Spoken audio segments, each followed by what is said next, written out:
Chapter 21, Taking Bumps. After Europe, we came home and we got a fresh-ass phone call. A fucking big-time fresh phone call from Jim Johnston, the music ninja from the WWE, back then known as the World Wrestling Federation, WWF.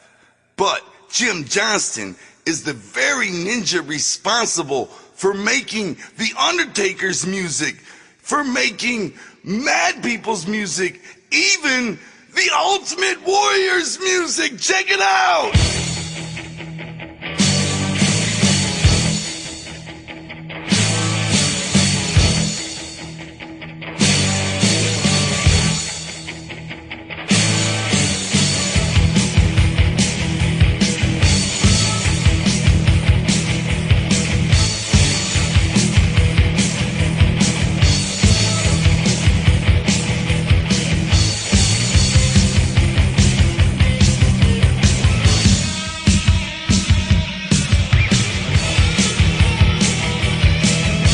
Yes, Jim Johnston is very, very known in the music world and respected for making all of those awesome ring entrance music themes for all those wrestlers that bring their character to life as they strut down to the ring. Jim Johnston would look at a video of that wrestler coming down to the ring and he would create the music that best fit that ninja.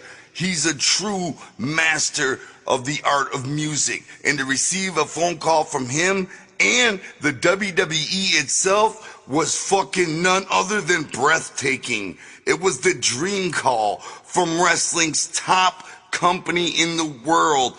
I'd always wanted to get this call, and it finally came 6 years too late. No, they weren't calling about our wrestling skills. They had heard we were into wrestling, so they asked us if we would do the theme music for some of their new wrestlers who were calling themselves the Parade of Human Oddities, or just the Oddities for short.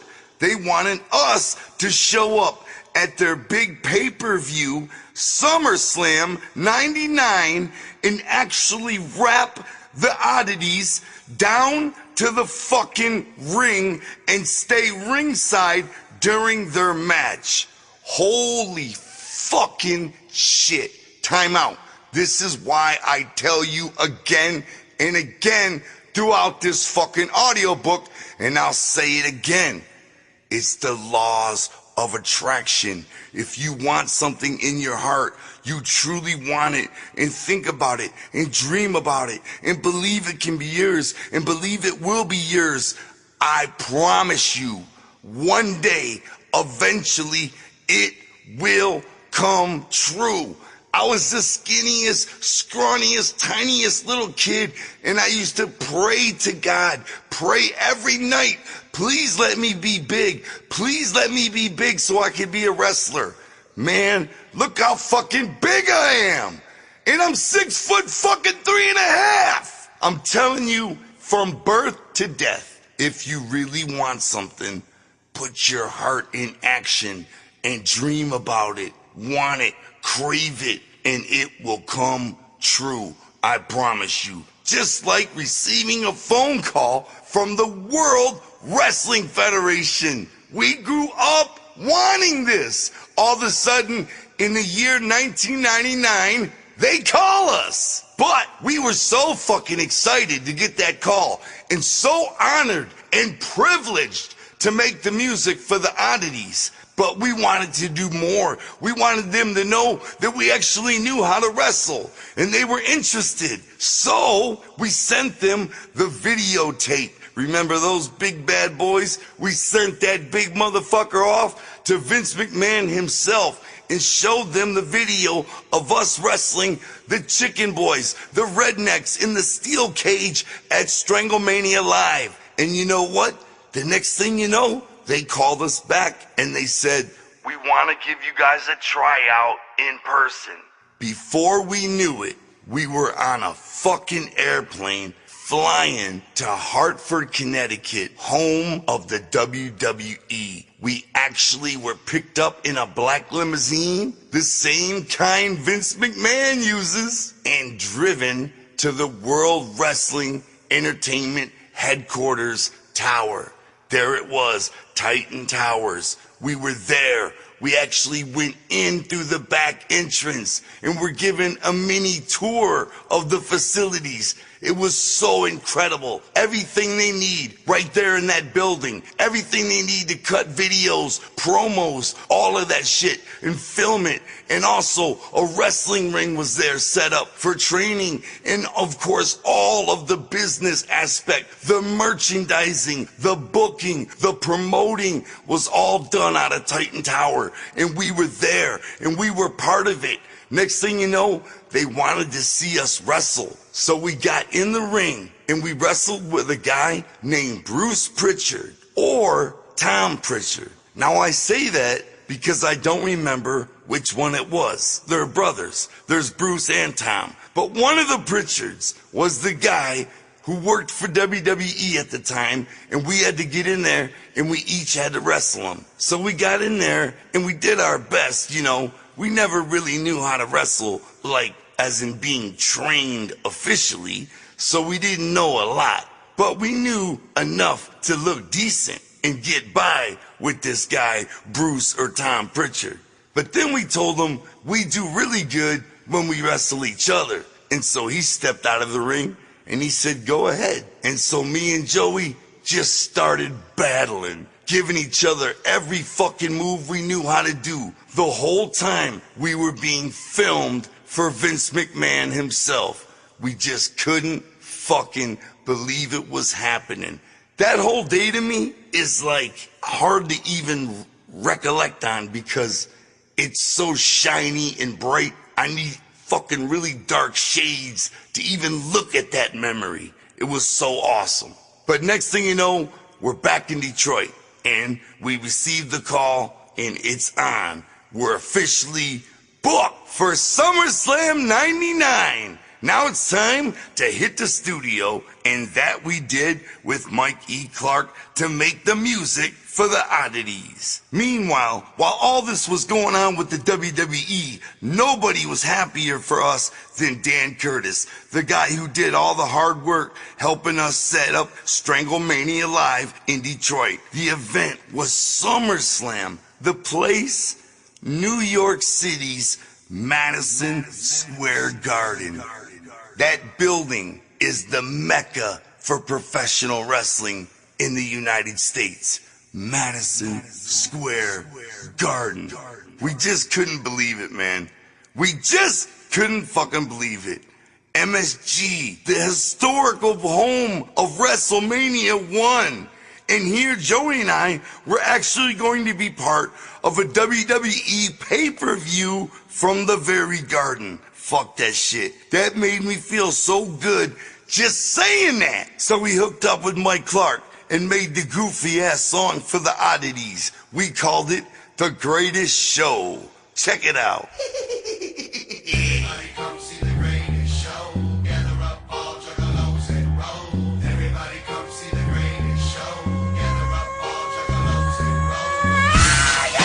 Down, baby, down, get your ass out the way, 'cause here we come and we springing this spectacle in Indian town. We got creep show, freak show. Most people don't like these oddities. Most people would love to have a shot at these. If you think it's too good for us sideshow freaks, let me know, and I'ma win smack your cheeks. Come on. Believe it or not, when the WWE first called us, Joey and I actually had no idea who the oddities were. We had always loved the fuck out of wrestling, no doubt. But we had just been so fucking busy on the road lately that we just hadn't been following up on it. Once we were booked, though, to appear at SummerSlam, we started watching religiously to see what the fuck was going on. Turns out, the oddities were actually, in my opinion, kind of lame. They were these three big gumpy giants and one woman. The woman was actually cool to be teamed with because that was Luna Vachon from a legendary wrestling family, and it was cool to be chilling with the vicious Luna Vachon. But also out there was ChzBrgr, this guy, probably 7'1", fucking built like a fucking solid fucking tank, and he had breath that of a hog's ass. I'm telling you, his fucking breath could fucking punch a hole in the wall. It was so fucking notoriously wicked. Also in the oddities was ChzBrgr, who was a guy named John Tenta, that's his real name, but also in wrestling, he wrestled as Earthquake, he wrestled as the Shark, couple other names.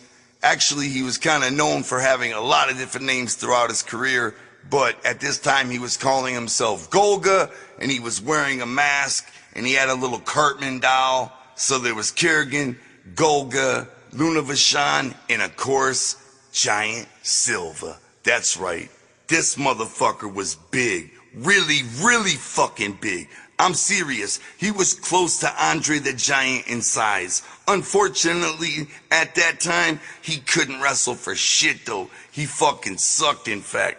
I remember one time showing up at the arena early, and I saw him chilling with his little tiny wife. She was so small and petite. It was hard to imagine his big ass, telephone pole dick, actually hitting that. It just fucking seemed impossible. It would be like he would have to stretch her netting around his dick like spandex or something. Anyway, why are we talking about his dick? So the oddities were what they were, but nonetheless, we were fucking proud, excited, and honored to make their ring music and rap them down to the ring. We did it. The music turned out fresh, and we showed up at SummerSlam at Madison Square Garden, and it was on the big day of the show. We met all the wrestlers backstage, one by one. We had already met a lot of the older wrestlers from back when we were kids behind Joe Louis Arena, but luckily, none of them remembered that shit. Then Joey and I met the only guy we were ever really nervous to meet in our entire lives, the one and only Vincent K. McMahon. We were staring at him from across the room. We couldn't stop fucking staring at him. We were hound dogging the fuck out of Vince McMahon from about 30 feet away. He didn't know it, but we were eyeball raping the shit out of him. Now, he came up to us. That's what really fucking blew our mind. 'Cause we're staring at him, and he's suddenly getting closer and closer. Then he's looking right at us, headed straight fucking toward us. I swear, man, I could feel the fucking hairs in the back of my neck raising just like I am now, fucking thinking about this. So then he walks right up to us and asks me a question about a contest we were having on our official ICP website at that time. At first, I didn't even know what the fuck he was talking about. But then he explained it further to me. It was the Grim Tim contest that we were having at the time. Our bus driver, his name was Grim Tim, and he was so fucking fresh and notorious. Anyway, one day we had a day off and our bus broke down in a town called Truth or Consequences, New Mexico. I shit you not. That's what it's called. The very place Cactus Jack's from. Anyway, we were there, stranded for the day, us and Twisted, Truth or Consequences. And the day turned out to be historical for its staleness. So we thought, what better contest? Win a trip to Truth or Consequences and spend the day with ICP. Anyway, Vince McMahon thought all that shit was awesome and actually asked me about the winner and how it went. All I could think was, wow, man, fucking Vince McMahon actually chilling and reading our fucking website. Both me and Joey's mouths dried up like the fucking Sahara when we were talking to him. It was wild. We both had fucking mad crow tongue. Our tongues were fucking hard and dry. Ah!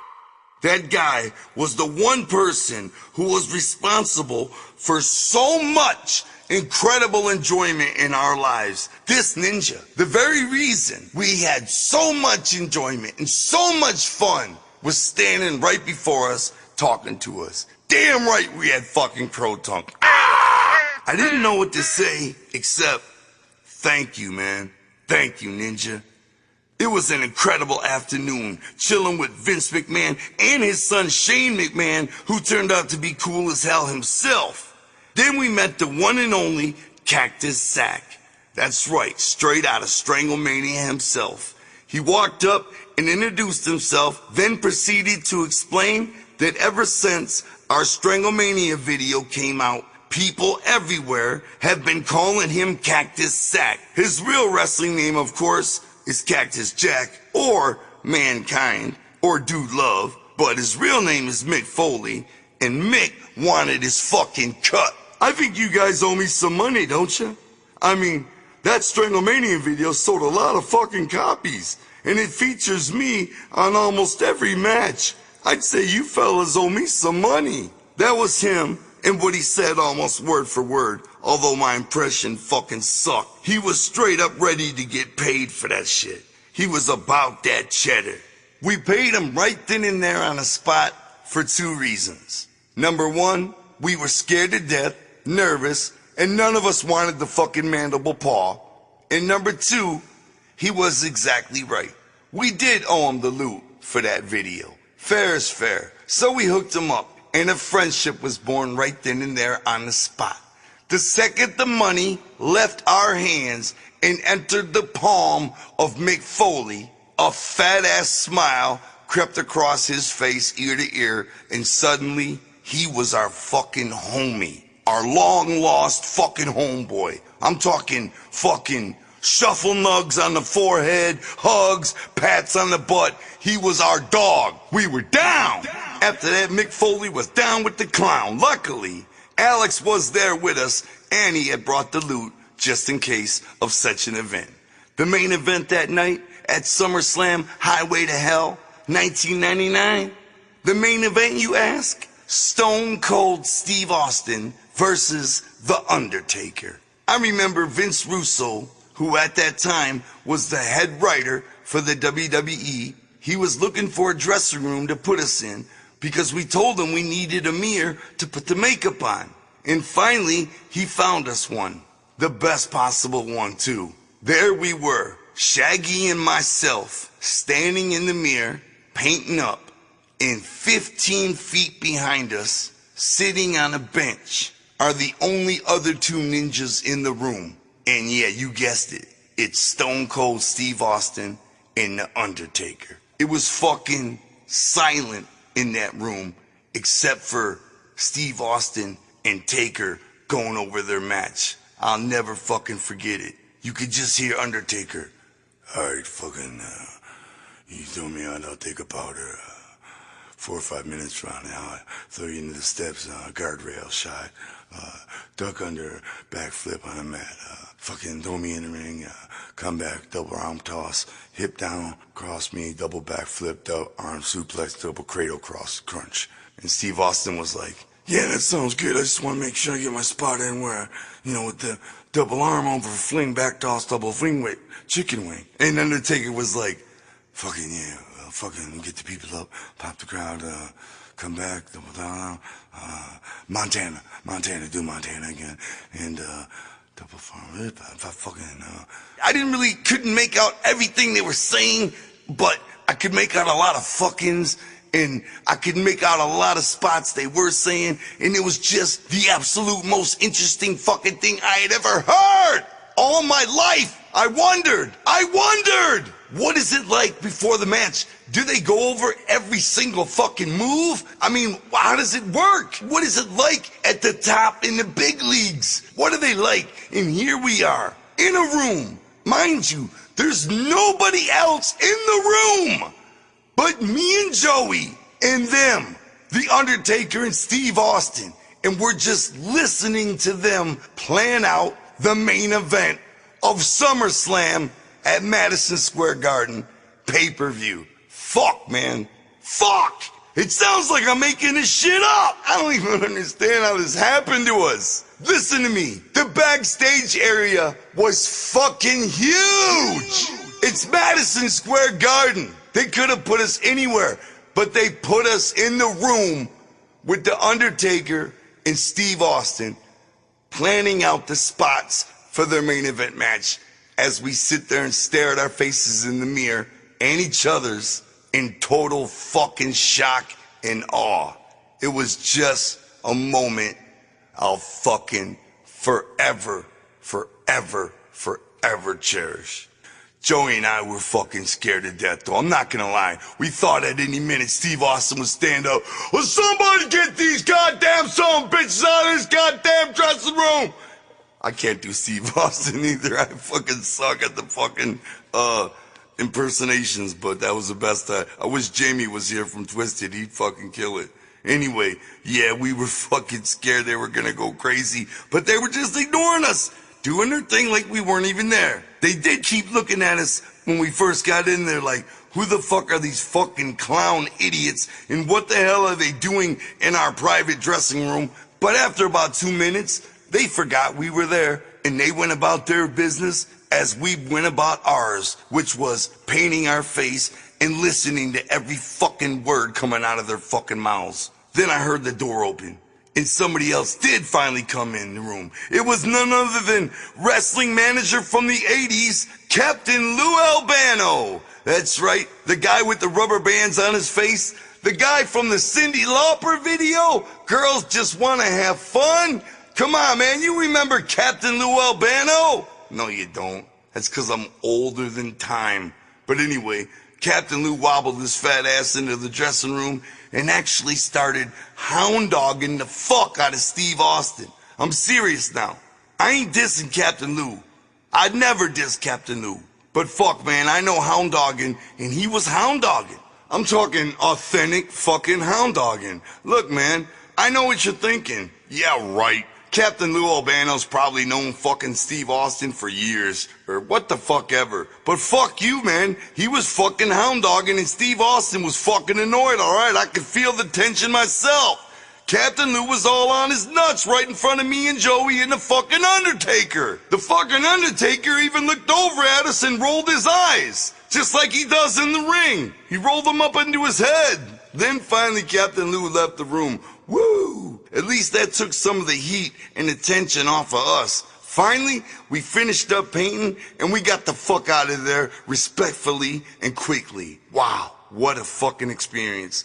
We rapped as the oddities walked down to the ring, and we rapped our fucking asses off. You can see it on YouTube. We were bouncing all over that motherfucker, man. I had my fucking FUBU shirt on because FUBU always made 4X, and I loved them for it. So for that whole fucking 2 years FUBU was everywhere, I was wearing the fuck out of those old 5 FUBU shirts, and people thought I loved it because of the style. Wrong! It's because it fucking fit me. But there we were, fucking rapping the oddities down to the ring at Madison Square Garden, getting everybody to wave their hands. Oh man, we both were thinking about all those TTW and NAW matches we had put on in our backyards, and then all the independent shows we did, all the shit we did around the Midwest, in the little fucking venues, the independent shows, and now look at this, we're actually in the WWE, even if it's just for one night. Luckily for us, though,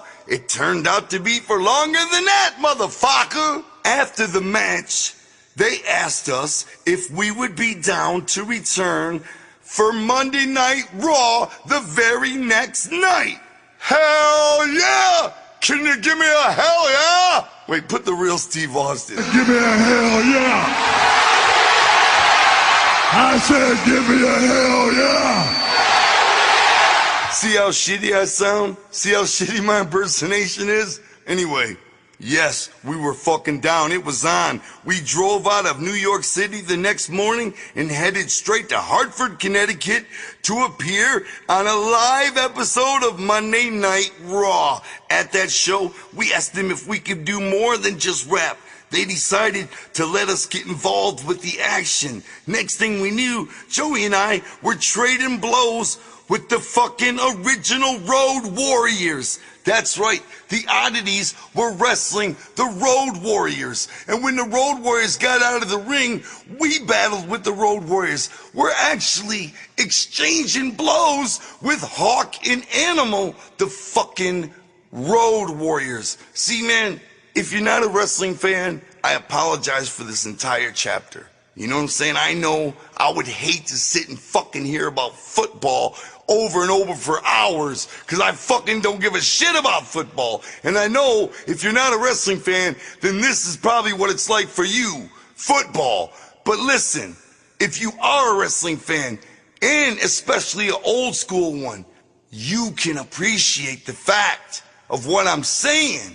We're in the WWE trading blows with the fucking Road Warriors on Monday Night Raw. Alright? Suck my dick. Yes. Yes. We grew up watching the Road Warriors wrestle, and on top of that, they're fucking incredibly awesome. And they fucking changed the face of fucking wrestling when they came out. And now we're in there wrestling against them. It was all too good to be true. But you know what? Vince McMahon liked us. Vince McMahon liked the idea of ICP being involved in a storyline. And the next thing we knew, after being wrestling fans our entire life, Joey and I are now flying out to WWE events every other Monday and Tuesday for the next 3 fucking months. We would often bring Dan Curtis with us because he always would tell us how and what to say and how to work with these wrestling ninjas. Dan Curtis was like one of our behind the scenes guys when it came to wrestling, and he was damn fucking good at what he did. While we could school the music business, there was no question Dan Curtis could school the wrestling world. After all, thanks to him, Stranglemania Live popped off, which led us here to WWE. I remember being on tour with the WWE. We even came to our home fucking town. We even came and did a show at Joe Louis Arena, downtown Detroit. The very fucking arena where we spent our childhood, behind it getting wrestlers' autographs. That's where we met the Rude Boy, who introduced us to Southwest Detroit. This is all so historical, and here we are with the WWE now at the sold-out Joe Louis Arena in Detroit. It was just like fucking smoking crack and fucking 3 fine-ass bitches. I've never done that, but I can bet you it's probably dope if you think about it. You know, not saying you should fucking try it, but I'll bet you if you fucking smoked a crack rock while 3 bitches were sucking your dick, that shit would be fucking pleasurable. Well, so was wrestling at Joe Louis Arena in Detroit, motherfucker. Come on, man, work with me.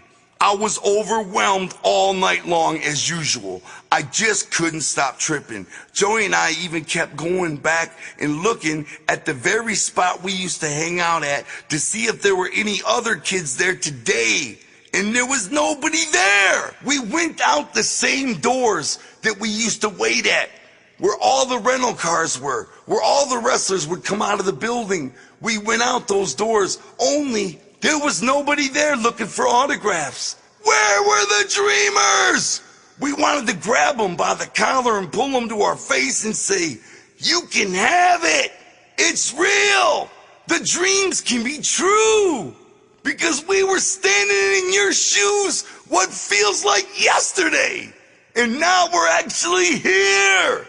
Man, I'm sorry, man. It's just mad exciting. It was so fucking great doing that. Achieving that dream, man. In coming to Joe Louis Arena, we were upset that there were no dreamers back there. There might be dreamers in the building, but they weren't back there like we were, man. We just wanted to see somebody and pass the torch. Damn. Even though there were no new kids waiting out back for us to pass the torch to, that night's show was still the bomb for us.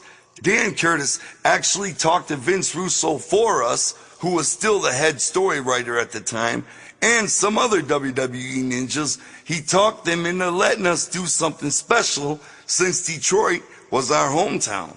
And sure enough, they agreed. So that night, we got to interfere in the match to the point of causing our opponents, the Headbangers, to lose. We got to reach in and trip the motherfucker, and it caused them to fall, and something else happened, and he ended up getting pinned because of our interference. And that was a big deal to us, and we were like, yeah, thank you, Dan Curtis. When we started with the WWE, we didn't care much about getting paid. Instead, we agreed with Vince Russo that they would just show an ICP commercial sometime during their Monday Night Raw telecast. We figured that's worth way more than a couple $1,000 a night or whatever they were paying us. A nationwide commercial on Raw costs crazy money. So we figured 1 or 2 of those bad boys a month will be the whip diggity for ICP, so that's all we needed to be there. And it ain't shit for them to hook us up and spin the commercial once or twice a month. That shit ain't nothing. So we figured we had a good deal for us, and Alex did a good job working it out. Man, everybody thinks ICP is a wrestling tag team and not a real band. That's what Alex would explain to them. He would explain, this is doing us a lot of promotion, but they don't know we actually have CDs in the stores. That's why we want you to run the commercial. And they understood, and they agreed, and we were happy with it. We just want these millions and millions of new wrestling fans who are seeing ICP for the very first time to know that we actually have albums in the stores and we are real rappers. It's not just a wrestling gimmick. All right, we'll put on the commercial next week for sure. No problem, Vince Russo would say. Next week for sure. He had a habit of saying that, only never coming through with it. But we didn't realize this at the time yet. The very next night, they were taping Raw in Lansing, Michigan, and we were happy to be in the Murder Mitten anywhere, wrestling with the WWE. So that night, we were going over our angle. We'd be fighting against the Headbangers again. See, they wanted to do this thing where we start feuding with the Headbangers because we caused them to lose on Raw. And now the Headbangers are pissed. So they worked it out. This was the plan. The Headbangers come to the ring and they say they don't want to fight the oddities. They want a piece of ICP, 2-on-2. And then me and Joey run into the ring and we start duking it out with the Headbangers, and we trade blows back and forth, and they get the best of us and they kick our ass. And we thought, all right, sounds fair enough, sounds easy enough. Why would 2 rappers be beating up 2 wrestlers anyway? It makes perfect sense for them to beat us up. Sounds good. Only problem was they beat us up for real. That's right. We fucking did everything. They came to the ring, they called us out, we ran down in there, jumped in there, and they started stomping the fucking shit out of us. And the worst thing about it is, when you watch it on YouTube, it don't even look bad. It looks like some fake wrestling. But no, it was hard to keep the fucking poop in my butt. I'm telling you, they were stomping the fucking daylights out of us. Chair shots. Bang! That mat, that fucking WWE ring feels like a fucking sidewalk. I'm telling you, that shit is hard, man. We're not used to that ring. The suplex knocked the fucking wind out of me. Joey was getting pounded. We were getting fucking our asses handed to us. It felt like everything they did was straight fucking real.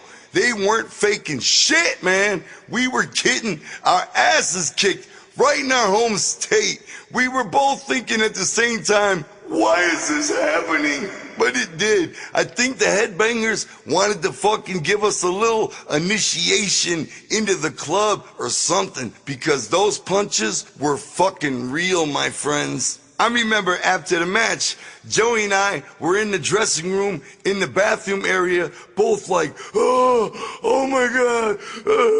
And then the Headbangers walked in like, hey man, how was everything? Everything good? And we were like, yeah man, that was cool, thanks man. We gave them the fucking ginger wrestling handshake, and then they fucking left. And as soon as the door shut, we were back on the floor going, oh my knee, my neck, my head. It was fucking ruthless, but we fucking hung in there. I don't know if they thought we were gonna quit with that ass beating. I don't know what that was about. But we hung in there and we showed up at the next fucking Raw. And I don't remember where it was, but that night was the night ICP was supposed to get a little payback. Here's what Vince Russo came up with. The Headbangers are in the ring. ICP comes out to the ring. The Headbangers leave the ring and we meet in the aisle and we start fighting. The Headbangers are on top of ICP, pounding the shit out of us. And then, simultaneously, all fresh, at the same time, me and Joey flip them over to where we're on top of the Headbangers and we start beating the shit out of them. And hopefully, it'll get a pop out of the crowd. So that was the plan, and it was all going down, and we were excited. And so we did it, and we went out there, and we met them in the aisle, and they started beating us down again. For real, again. And when it came time for me and Joey to flip them over, they didn't budge. Even though they were told to by Vince Russo. This was the angle Vince Russo came up with. But out there in the fucking arena, when it was going down live, they didn't budge. So me and Joey knew what we had to do, and we started fighting back, my friends. That's right. We started throwing fucking solid potatoes as fucking hard as we could.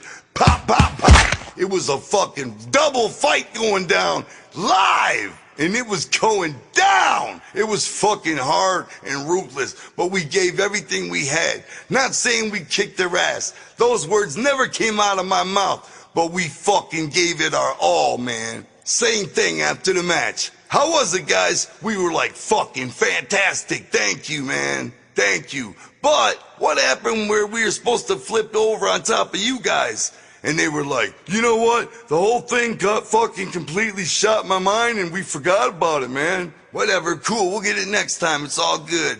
That's how you gotta play it, man. Cause the truth is, this was their world. I can respect that. They paid dues to be where they're at. But they don't understand we pay dues as well, only in a different form, but we pay dues nonetheless. So we got to travel and appear on Monday Night Raw and have all this fun and accomplish a childhood dream, and it was awesome and everything. And I'll never forget when it started coming to an end. See, they had us turn bad, turn heel, as they say in wrestling, and we joined with the Headbangers against the Oddities. See, one night we were out there, and just when the Oddities needed our help, we spray painted them in the eyes, and we also cut some of their hair off, and we beat the Oddities down with the Headbangers. Next thing you know, we're aligned with the Headbangers as a four-man unit. So now we have a big match scheduled for a pay-per-view in Canada, in Montreal, in fact. And the match was going to be ICP and the Headbangers versus the Oddities. But it never got to be. After we joined up with the Headbangers, I'll never forget the night when we got to open up Monday Night Raw. So we're out there in the beginning of Monday Night Raw. As soon as they go live on the air, we come walking to the ring with the Headbangers, and we're acting like heels, and we're telling the crowd to shut up, and we're being bad guys, and we get in the ring, and we start talking a little shit, and all of a sudden you hear this. Stone Cold Steve Austin comes marching out to the ring, gets in it, and gives all four of us each a Stone Cold Stunner and kicks our asses right the fuck out of the ring. Then he grabs the mic and starts talking about whatever the fuck he had going on at the time in wrestling. What a fucking awesome bragging right to say I received a Stone Cold Stunner from Steve Austin live on Raw. That's fucking dope. I remember before it happened, backstage before we went live on the air, Stone Cold kept saying, all right, you sure you boys know how to take a stunner? And we were like, yeah, we got it. And he kept saying, cause I'm stunning you first, boy. He kept telling Joey, I'm stunning you first, you got that? And Joey kept saying, yeah, I'll be ready. He was like, I'm gonna stun you first, and then I'm gonna stun him, and then him. But I'm stunning you first, boy, do you got that? And Joey was like, yeah, man, we got it. We all got it. It's all good. I can understand his concern because to these guys, we're just rappers. They don't know we have any history in wrestling at all. All they know us as some rappers who are suddenly in the ring wrestling them. I mean, I can even understand why the Headbangers wanted to beat our ass like that. They were probably thinking, oh, these guys probably think wrestling's fake. Let's show them how fucking tough it can be, you know, or something like that. I don't know. But I can definitely understand Stone Cold's concern of thinking we might make him look like a fool out there or something and fuck everything up. So he kept asking Joey, I'm coming at you first. Be ready. Do you understand? And Joey was like, yeah. But when we got out there, in the heat of the moment, with the fucking house exploding over Stone Cold, he kicked me first and caught me completely off guard. And I took the bump all shitty in style. I wanted to fucking fly up in the air and land on my back all awesome like and make it look devastating. But he caught me off guard, and instead, I just kind of fucking rolled off to the side, and I made his stunner look all shitty. You can see it if you want. Just YouTube, Violent J receives a Stone Cold Stunner, or something like that. But damn, what an awesome bragging right! To say I received a stunner! Man, that whole last month with the WWE was fucking crazy before we quit. The lady who booked our flights would call and ask, how many first-class plane tickets do we need? So we would ask around the room, who wants to come to wrestling this week? And then we'd say, 6. We would bring Alex, Dan Curtis. We'd bring Jamie and Paul from Twisted. They'd come along just for the hell of it because they got a kick of seeing how these wrestlers were backstage. And let me tell you, some of them really were fucking crazy. I don't know if it was an act or what, but fucking Goldust especially was like for real crazy. When we were in New York, Alex walked by him in the hallway and he was just sitting on the floor in the hall and he said, hey, my pussy stinks. I mean, like, we were scared for real. We were like, huh? What? Like, how do you respond to that when somebody says that to you? And we're trying to be cool to everybody we can. We're all nervous and we're rookies. And he's telling us about his pussy stinking. And it just was a very awkward, uncomfortable fucking moment that I even remember now. We'd walk into a locker room and he'd be laying on the floor on his side, humping the wall or something. Goldust really did scare the shit out of us. And there were a lot of drugs in the WWE at the time too. I can see why, with all that travel and fucked up schedules. See, Jamie and Paul had their fresh spider leg hair at the time, and I don't know if everybody thought they were coke dealers or what, but wrestlers were always asking Twisted for dope. I mean, like, probably 3 different times that happened. Every time we turned around, something crazy happened. Literally. One time I was telling Twisted a story in the hallway, and I extended my arms out to explain something, and my hand right then happened to perfectly cup the titty of none other than Jacqueline, who was one of the super hot diva chicks with the WWE at the time, who just happened to be walking by. Her titty felt nice, but it felt fake too. It felt just a little bit too hard and cold, and it was kind of stiff and big and siliconed out. Her titty felt kind of like a fucking car seat headrest, only shaped perfectly like a super titty. Damn, I'm telling all her business. But if you've ever felt a big fake titty, you know exactly what I'm talking about. It's all right, she said, all smiling at me, giving me a fucking chubby. I was so happy I touched her titty. I'm still happy. I'm fucking bragging about it right now. Grown-ass man bragging about accidentally touching Jacqueline's titty. Somebody's out there sucking that motherfucker. I'm happy I fucking grazed it in the hallway. And I'm all exaggerating about how I perfectly cupped it.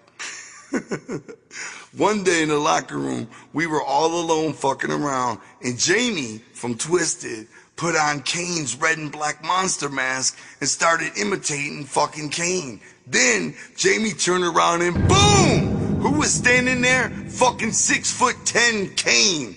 Jamie took the fucking mask off quick as fuck, and Kane just grabbed it out of his hands and walked away pissed as hell. He didn't say nothing. Now, imagine how fucking scary that moment was. He was mad for real, man. Jamie got caught doing Kane. He got caught by Kane. He didn't say anything, but later in the hallway, Kane shoulder checked the fuck out of Jamie as we walked by. Can you believe that? Ugh. He fucking shoulder checked Jamie like punk, you know what I'm saying? It was hella funny, but super intense, I remember. I had to tell Jamie that he's my boy and all, but if Kane rushes him later at the hotel or something, I'm sorry, but I won't be able to have his back. I'd be too scared to fucking fight Kane for real. Jamie would be able to see my back though, as I'm running from the fucking scene. One afternoon before match, we were sitting in the middle of the arena like we always did before the show, and who walks up to have a little chat with us? None other than Stone Cold himself. He started off asking about the hunting in Michigan, but then we replied, we don't hunt. We've never hunted, in fact. Then I replied, how's the chicks in Texas? And he replied about how he's been married so long he forgot. Then he asked what we like to listen to. Do we like Foghat, Skinner, The Who? You know, and we said, not really. We're more into the Ghetto Boys, NWA, and Esham. Within 10 minutes, it was obvious we had absolutely nothing in common at all with Stone Cold Steve Austin, other than we're both fucking rebels, I guess. We never spoke much after that, other than the highs and hellos and great match, brother. That crazy last month we were there, though, we were getting into more and more trouble. It's like our heat was intensifying. During one match, we were in the ring against the New Age Outlaws, and Billy Gunn made a gesture like he was gonna punch me, and I didn't flinch at all. And after the match, he was fucking pissed. Billy Gunn was kicking fucking barrels over and screaming in the dressing room. He was screaming, what am I, a pussy now? I punched that fat clown and he didn't even fucking move. What am I, a fucking pussy or something? We had to calm his ass down. We had all this heat. Heat means people mad at you for real, and you don't want heat in a wrestling dressing room. And I had it because I didn't flinch for Billy Gunn. The fucking idiot wears pink panties in the ring and calls himself Mr. Ass. How am I supposed to be scared of him is what I'm wondering. But when I saw Stone Cold pacing back and forth, waiting to get into Vince McMahon's office, that's when it dawned on me. There's no real power in wrestling. They're all bitches to the big man, Vincent K. McMahon. There was a time when Tony Atlas and the Honky Tonk Man and other greats were on top of the world, just like today's WWE stars are. Where do they all end up? With the exception of the really smart few, they all end up broke and coming to wrestle for an independent in your town for like $300 if they're lucky. You gotta know that, man. Vince McMahon, he's wrestling's only real king. Nobody sees the top of the wrestling world without his approval. Nobody becomes champion without Vince McMahon making it happen. Think about that. You can have a dream to be a WWE World Champion one day. You can have that be your dream. You can work so hard in the gym and become so strong and so powerful. Yet, it don't mean shit unless another man decides. Not if you can actually become the best and strongest and actually win the world championship. It doesn't work like that. It's a decision made by the same man that's been making it since I was a kid, Vince McMahon. There's the real champion, and that's a scary thing. It's a scary thing to know your entire destiny and the rate of your success in wrestling all depends on Vince McMahon. Now, that don't mean you can't work hard and get really good and climb the ladder, because Vince McMahon recognizes that. And he recognizes talent, and that's why the best become the world champion. But in the end, it's still all up to Vince McMahon. And that's just crazy to me to think about it. Thank God for ICP that there is nobody out there deciding on how successful we are.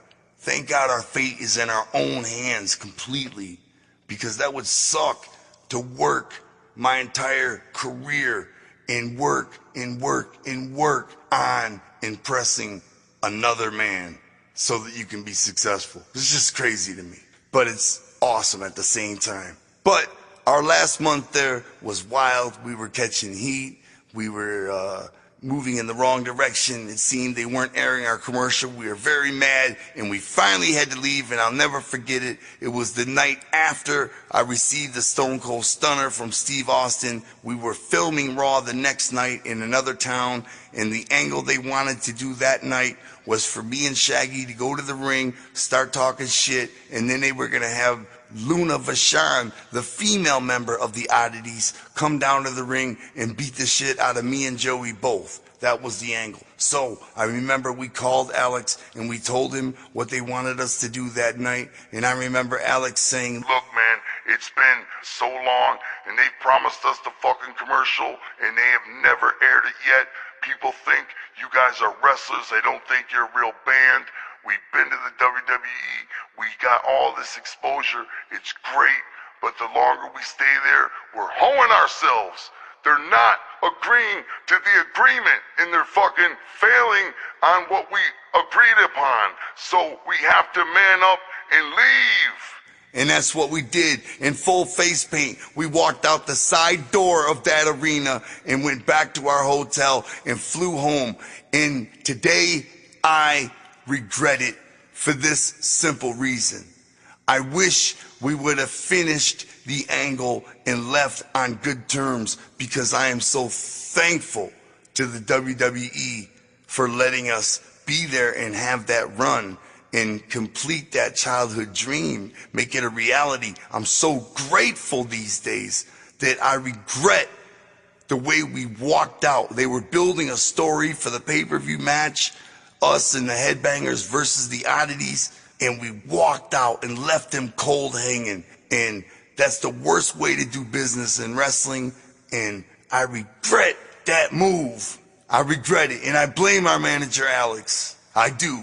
I blame him because, you know, we should have at least finished our run. Even though they weren't paying us and they weren't coming through on the deal we made, it still was incredibly awesome being there, you know, but we had to do what we did and we walked out, you know, and we never worked with the WWE again. But we did go to their opponents, WCW, and that's where we met Vampiro. That's where we fucking got the tag team with the great Muda. That's when I got misted by Muda. And there's so many stories about WCW. It goes on and on and on. And that's where we really had fun.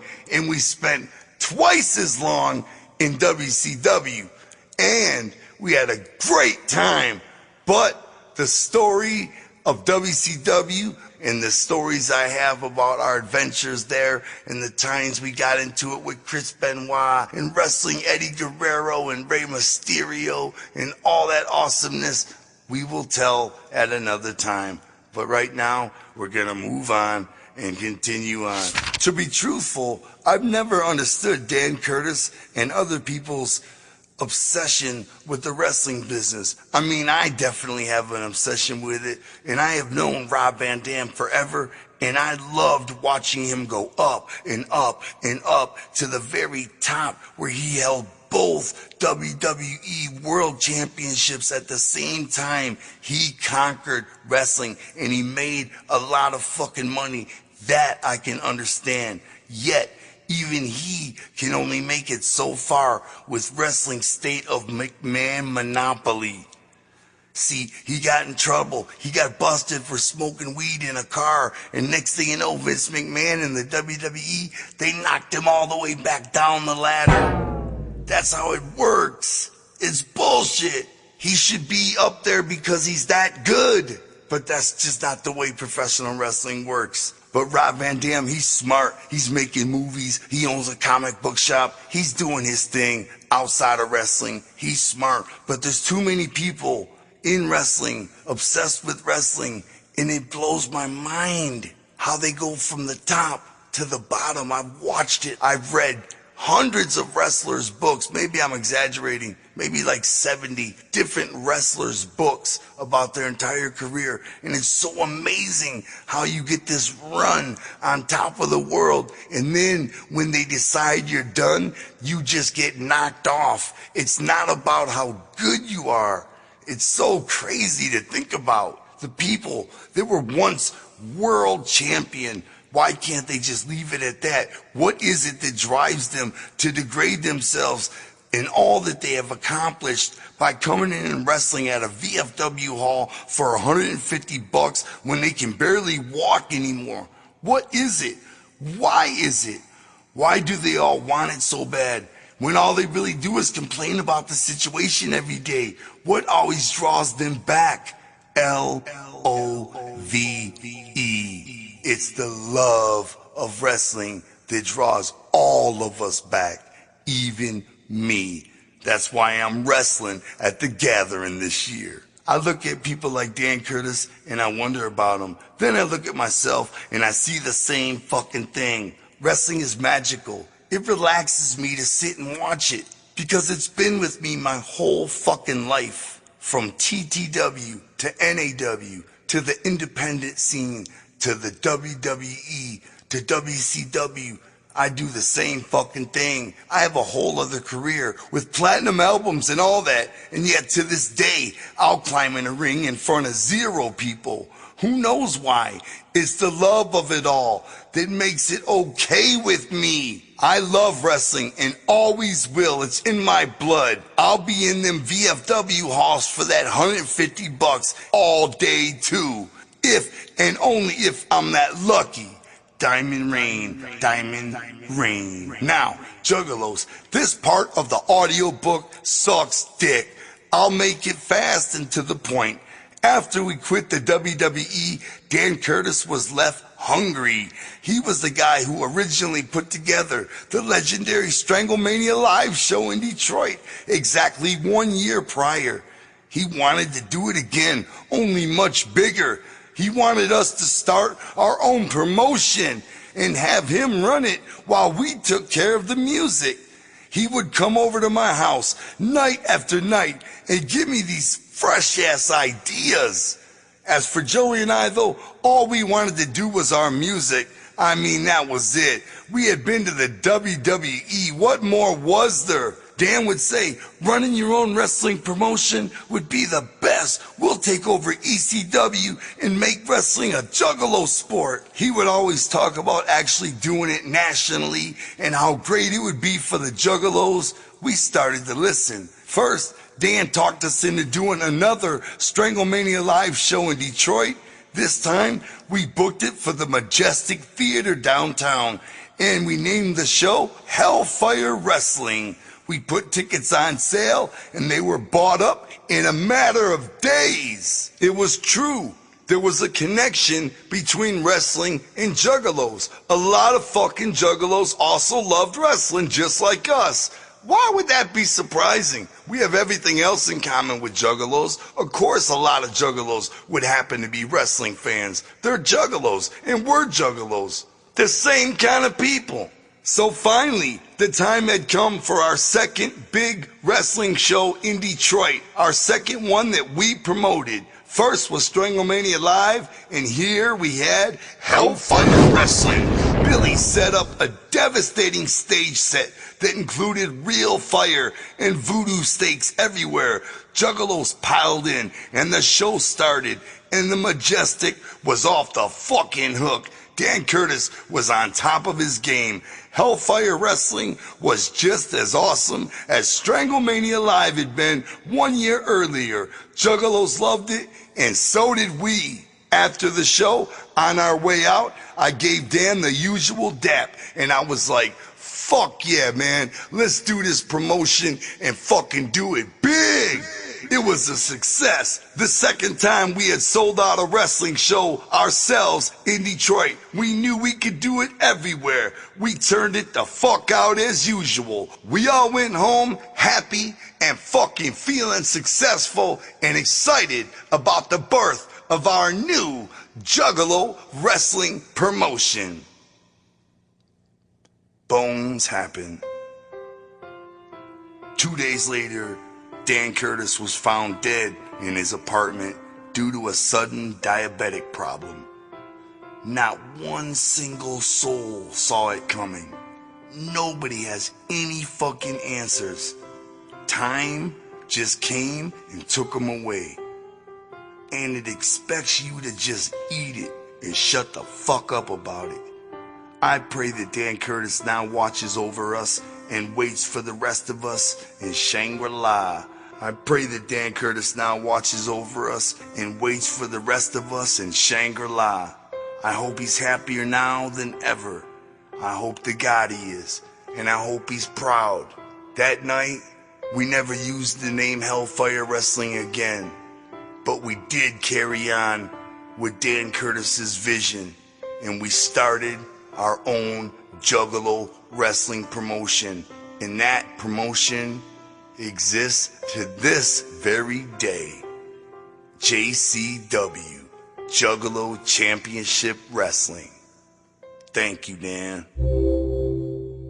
When the book Behind the Paint came out, for some strange reason, there was a chapter missing, totally gone from the book. I don't know how it got lost, but that chapter was all about Shaggy and my adventures in WCW. So if you're a wrestling fan, believe me, you would fucking kill to hear our stories from when we were in WCW. And we spent twice as long in WCW as we were in WWE. And we had twice as much fun and fucking 5 times the adventures. I'm talking run-ins with Chris Benoit, wrestling Rey Mysterio Jr., wrestling Eddie Guerrero when he was fucked up. It was just a magical fucking time in WCW, and we never ever got to tell about it, and I'm not gonna tell about it now either, because I want this to be just like the original Behind the Paint. But one day we will include somewhere the story of ICP in WCW, and you wrestling fans are gonna fucking love it.